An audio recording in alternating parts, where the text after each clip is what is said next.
এই সংসারে স্বামী স্ত্রীর সম্পর্ক সব থেকে বড় সম্পর্ক ধরে নেওয়া হয়, আর তা হয়ও। সপ্তপদী সহ 7 জন্ম পর্যন্ত দুজন একে অপরের সাথে জুড়ে যায়, একে অপরের অর্ধাঙ্গ হয়ে যায়। অর্ধাঙ্গ অর্থাৎ অর্ধ অঙ্গ। আপনি কি এর মাহাত্ম্য বুঝতে পারছেন? নিজের সারা জীবন কারোর সাথে ভাগ করে নেওয়া। কিন্তু সংসারের সমস্ত স্বামী স্ত্রী কি একে অপরের সাথে নিজের সারা জীবন কাটাতে পারে? এটাতে কি সবাই সক্ষম হতে পারে?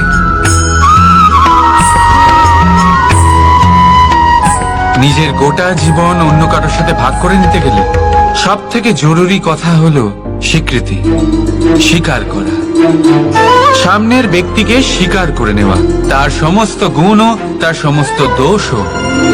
সম্পূর্ণরূপে কোনো ব্যক্তিকে স্বীকার করতে হবেই, তবেই সেই সম্পর্ক বেড়ে উঠবে, তবেই সেই সম্পর্ক আরো সুন্দর হয়ে উঠবে। একে অপরের দোষ বের করা, ওদের ছোট করা, এটা শুধুমাত্র একটাই কাজ করে, কোন সম্পর্কের জীবনকে নাশ করে শুধুমাত্র। উল্টে এটা হওয়া উচিত যে একে অপরের দোষ জেনে নিয়ে তাদের জানতে না দিয়ে তাদের শোধরানো উচিত। তাদের দুর্বলতাকে তাদের শক্তি বানিয়ে দেওয়া উচিত। এটাই তো প্রকৃতপক্ষে দাম্পত্য। এটাই হলো খারাপের দমন, আর এটাই হলো গুণের উদয়। রাধা রাধা। সম্মান, সম্পর্ক, এই দুই একে অপরের সাথে এমন ভাবে জড়িয়ে যেমন প্রদীপ আর শিখা। কেউ কম নয়, কেউ বেশিও নয়। দুজনের অধিকার সমান হওয়া উচিত, যেমন স্বামী স্ত্রীর সম্পর্ক। এবার এখানে স্বামীর অর্থ স্বামী নয়, বরং সাথী। তার কর্তব্য হলো সাথে থাকা, আদেশ দেওয়া নয়। আর এই সম্পর্ক সহযোগিতার দ্বারা তৈরি হয়, অধিকার দিয়ে নয়। হাত বাড়ালে এটা বেড়ে ওঠে, আঙুল তুললে নয়। যদি এই সম্পর্কে একে অপরের মান রক্ষা করো, একে অপরকে সম্মান করো, তবেই এই সম্পর্ক বেড়ে উঠবে, তবেই এই সম্পর্ক অভিমানযোগ্য তৈরি হবে। রাধা রাধা। প্রেম, প্রেম কি তা সকলে জানে। সামান্য রূপে এই প্রেম আকর্ষণ দিয়ে শুরু হয়, আর এর মধ্যে খারাপ কিছুই নেই। গুরুত্বপূর্ণ কথা হলো এটাই যে এই প্রেমের লক্ষ্য কি।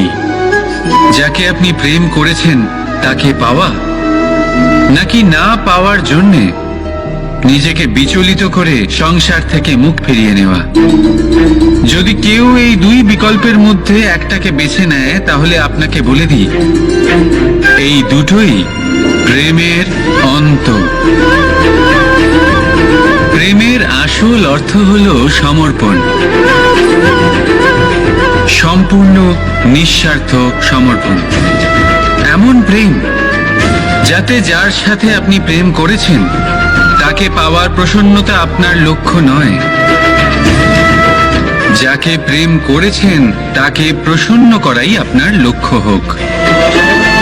এই প্রেম ঈশ্বর।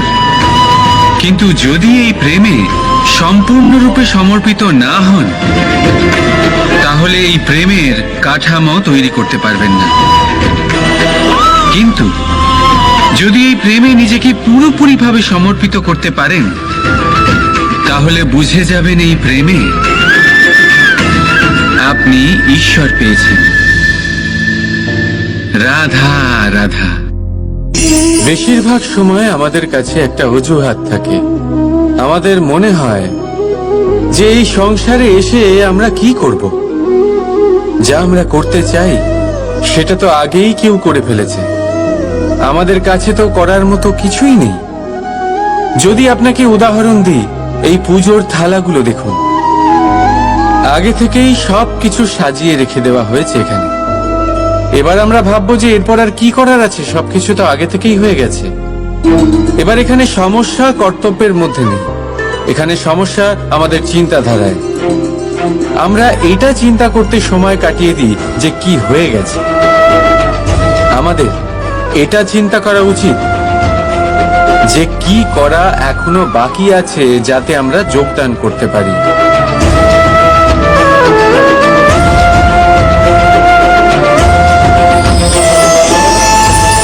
বুঝলেন, সংসারে এমন কোনো কাজ নেই যা শেষ হয়ে গেছে। আপনারা সবাই সেটাকে এগিয়ে নিয়ে যাওয়ার প্রয়াস করতে পারেন। আপনি সেই কাজকে আরো ভালো করে তুলতে পারেন। শুধু দরকার হলো ধন্যাত্মক চিন্তা ভাবনা। রাধা রাধা। अस्तु मा सद्गमे तमसो मा ज्योतिर्गमे মৃত্যুর্মা মৃতম গমে।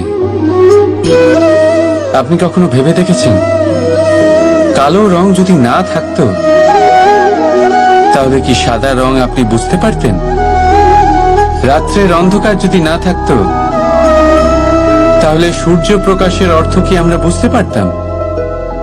যদি এই ক্লান্তি না থাকতো তাহলে কি বিশ্রাম কাকে বলে আপনি বুঝতেন? এই খিদে যদি না থাকতো তাহলে কি এই সুস্বাদু ব্যঞ্জনের অর্থ আমরা বুঝতে পারতাম? আমরা কি সবকিছুর আনন্দ উপভোগ করতে পারতাম? তাই মনে রাখবেন, এই সংসারে কোনো অনুভূতি বা বস্তু খারাপ নয়। যদি আপনি মনে করেন সেটা খারাপ, তাহলে সেই কারণে যে এই খারাপ অত্যন্ত আবশ্যক, নয়তো ঈশ্বর এটাকে আমাদের সংসারে রাখতেন না। এই খারাপের উদ্দেশ্য হলো যাতে আমরা ভালোর মাহাত্ম্য বুঝতে পারি, যাতে আমরা ভালোর দিকে লক্ষ্য পূরণ করতে পারি। তাই খারাপকে কখনো ঘৃণা করবেন না। এটা তো শুধু ভালোর জন্মগ্রহণের জনক। সেটাকে ভালোতে পরিবর্তন করুন। অসত্য থেকে সত্যের দিকে নিয়ে যান, অন্ধকার থেকে আলোর দিকে নিয়ে যান, মৃত্যু থেকে অমরত্বের দিকে নিয়ে যান, কিন্তু প্রেমের পথ দিয়ে। রাধা রাধা। ভয়, এই ভয় সব সময় মানুষের সাথে থাকে। কিছু হারিয়ে ফেলার ভয়, যেটা পাওয়া গেছে সেটা হারিয়ে ফেলার ভয়, যার কাছে আমরা রয়েছি তার দূরে চলে যাওয়ার ভয়, যেটা আমাদের সেটা আমাদের থেকে কেড়ে নেওয়ার ভয়। আর মানুষ নিজের সারাটা জীবন কাটিয়ে দেয় এই ভয়েরই ছায়াতে। কিন্তু আপনি কি কখনো এটা ভেবে দেখেছেন যে এই ভয় আমরা কেন পাই? এই ভয় আমরা এই জন্য পাই কারণ আমরা সেই ব্যক্তি, সেই অনুভূতি, সেই বস্তুকে নিজের সাথে আটকে রাখি। আমরা নিজেই তাকে এত শক্তি প্রদান করি যে সে যখন ইচ্ছে আমাদের ছেড়ে চলে যেতে পারে, আমাদের কষ্ট দিতে পারে। কিন্তু যদি আমরা ওই অনুভূতি, ওই ব্যক্তি, ওই বস্তুর সাথে নির্লিপ্ত থাকি, সেটার আকর্ষণ থেকে আমরা মুক্ত হয়ে যাই, তাহলে না সে আমাদেরকে ছেড়ে যেতে পারবে, না আমাদের কষ্ট দিতে পারবে। সেই জন্য স্বতন্ত্র থাকুন আর সবাইকে স্বতন্ত্র রাখবেন, প্রেমকেও। রাধা রাধা।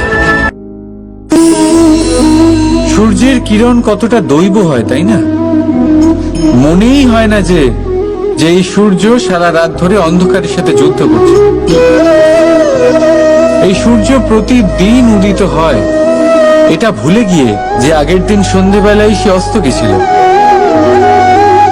আবার তার উদয় হয়, সারা সংসারকে সে আলোকিত করে। এটাই তফাৎ আমাদের আর সূর্যের মধ্যে। সূর্য অতীতকে পেছনে ফেলে আগে এগিয়ে যায়। আমরা প্রতিদিন ভোরবেলা উঠি আর সেই একই পুরনো কথা আমরা বই নিয়ে চলি। সেই তিক্ততায় নিজেকে জড়িয়ে ফেলি আমরা। এবারে এই অতীতের সেই সমস্ত ঘটনা আমাদের ভবিষ্যতের দিকে এগোতে দেয়ই না। দেখুন, এটাই কিন্তু জীবন। ভুল সবার দ্বারাই হয়, সুযোগও সবাই পায়, সকলের জীবনে অসফলতা অবশ্যই থাকে, সকলেই খারাপ দিনের সম্মুখীন হয়। কিন্তু এই সমস্ত কথা ভুলে গিয়ে যখন জীবনে আগে এগোবেন, তখনই তো এই সংসারে এই আকাশে সূর্য হয়ে উজ্জ্বল হয়ে উঠবেন, তখনই তো এই সংসারকে আলোকিত করবেন। তাই প্রতিদিন জেগে উঠুন এক নতুন জন্মের সাথে, এক নতুন উৎসাহের সাথে, এক নতুন লক্ষ্য নিয়ে। কারণ ঘটে যাওয়া ঘটনা আপনাকে কষ্ট দেওয়ার জন্য নয়, শুধুমাত্র শিক্ষা দেওয়ার জন্য হয়।